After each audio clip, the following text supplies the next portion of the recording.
Indian premier ലീഗിന്റെ 18ാം season ആവേശകരമായി ഇപ്പോൾ പുരോഗമിച്ചുകൊണ്ടിരിക്കുകയാണ്. ഈ പ്രാവശ്യം മികച്ച പോരാട്ടങ്ങൾ ടീമുകൾ കാഴ്ചവെക്കുകയും ചെയ്യുന്നുണ്ട്. എന്നാൽ ചില പ്രധാന ടീമുകൾ പിന്നോട്ട് പോകുന്നത് ആരാധകരെ വളരെയധികം നിരാശപ്പെടുത്തുകയാണ്. ഇതിൽ എടുത്തു പറയേണ്ടത് യഥാർത്ഥത്തിൽ ചെന്നൈ സൂപ്പർ കിങ്സിന്റെ പ്രകടനമാണ്.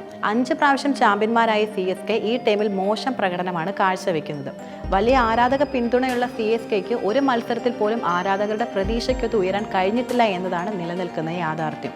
നിലവിൽ ഇപ്പോൾ അവസാന സ്ഥാനക്കാരായിട്ടാണ് CSK നിലനിൽക്കുന്നത്. 9 മത്സരങ്ങളിൽ 7ലും പരാജയപ്പെട്ട CSK നിലവിൽ അവസാന സ്ഥാനത്താണ് ഇപ്പോൾ ഉള്ളത്. മാത്രമല്ല CSK പ്ലേ ഓഫിൽ എത്താനുള്ള സാധ്യതകളും അവസാനിച്ചു. ഇനി അടുത്ത സീസണിൽ ശക്തമായി തിരിച്ചെത്തുമെന്നാണ് ധോണി അടക്കമുള്ളവർ ആരാധകരോട് പറഞ്ഞിരിക്കുന്നത്. എന്തൊക്കെയായാലും ഈ പ്രാവശ്യത്തെ CSKയുടെ പിന്നോട്ട് പോക്ക് ആരാധകർക്ക് വലിയ നിരാശയും തിരിച്ചടിയുമാണ് സൃഷ്ടിച്ചിരിക്കുന്നത്.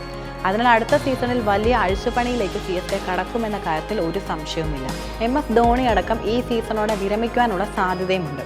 ധോണിക്ക് ശേഷം CSK മുന്നോട്ട് കൊണ്ടുപോകാൻ മികച്ചൊരു താരത്തെ വളരെയധികം ആവശ്യമാണ് ടീമിനിപ്പോൾ. അതിനാൽ CSK ചില നിർണായക നീക്കത്തിന് തയ്യാറെടുക്കുകയാണെന്നാണ് പുറത്തുവരുന്ന റിപ്പോർട്ടുകളെല്ലാം സൂചിപ്പിക്കുന്നത്. ഋഷഭ് പന്തിനെയാണ് CSK നോട്ടമിടുന്നതെന്ന് സൂചനകളുമുണ്ട്. കഴിഞ്ഞ മെഗാലയത്തിന് മുമ്പ് തന്നെ ഋഷഭ് പന്തുമായി CSK ചർച്ചകൾ നടത്തിയിരുന്നുവെന്നാണ് റിപ്പോർട്ടുകളിലെല്ലാം പറയുന്നത്. പക്ഷേ ഋഷഭ് നായകസ്ഥാനം ചോദിച്ചതിനാൽ ഈ കരാർ നടക്കാതെ പോയി എന്നും റിപ്പോർട്ടുകളിൽ പറയുന്നുണ്ട്. ഈ സീസണോടെ ധോണി പടിയിറങ്ങും. ഇപ്പോൾ വലിയ വിമർശനം ധോണി നേരിടുകയും ചെയ്യുന്നുണ്ട്. ഇനിയൊരു സീസൺ കൂടി CSKയിൽ തുടരുക ധോണിക്ക് വളരെയധികം ബുദ്ധിമുട്ടുമായിരിക്കും. അതിനാൽ ഉപദേഷ്ടാവിന്റെ റോളിലേക്ക് ധോണി മാറുവാനുള്ള സാധ്യതയാണ് കൂടുതലും. നിലവിൽ CSK ടീമിന്റെ നായകൻ എന്നത് ഋതുരാജ് ഗേക്വാദാണ്. പക്ഷേ താരത്തിന് കീഴിൽ CSKയ്ക്ക് മികച്ച പ്രകടനം നടത്താൻ ഇതുവരെ കഴിഞ്ഞിട്ടില്ല.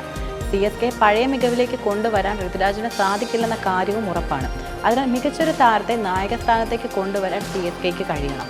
ഋഷഭ് പന്തിനെയാണ് ഇപ്പോൾ ടീം ആ സ്ഥാനത്തേക്ക് പരിഗണിക്കാൻ ആഗ്രഹിക്കുന്നതെന്നാണ് പുറത്തുവരുന്ന റിപ്പോർട്ടുകൾ സൂചിപ്പിക്കുന്നത്. സഞ്ജു സാംസനെ CSK പരിഗണിക്കാൻ സാധ്യത വളരെയധികം കുറവാണ്. MS ധോണിയുടെ ബാക്കപ്പ് ആവാൻ ഋഷഭ് പന്തിനെ കൊണ്ടുവന്നാൽ ടീമിന് അതൊരുപക്ഷെ നേട്ടമായിരിക്കും. നിലവിൽ ലക്നൗ സൂപ്പർ ജയൻസിന്റെ ക്യാപ്റ്റൻ കൂടിയാണ് ഋഷഭ് പന്ത്. മോശം ബാറ്റിംഗ് പ്രകടനമാണ് താരം നടത്തുന്നതെങ്കിലും ക്യാപ്റ്റൻ എന്ന നിലയിൽ ഭേദപ്പെട്ട് നിൽക്കുകയാണ്. അതിനാൽ CSKയിലേക്ക് കൂടുമാറ്റത്തിന് ഋഷഭിന് എളുപ്പത്തിൽ കഴിയുകയില്ല.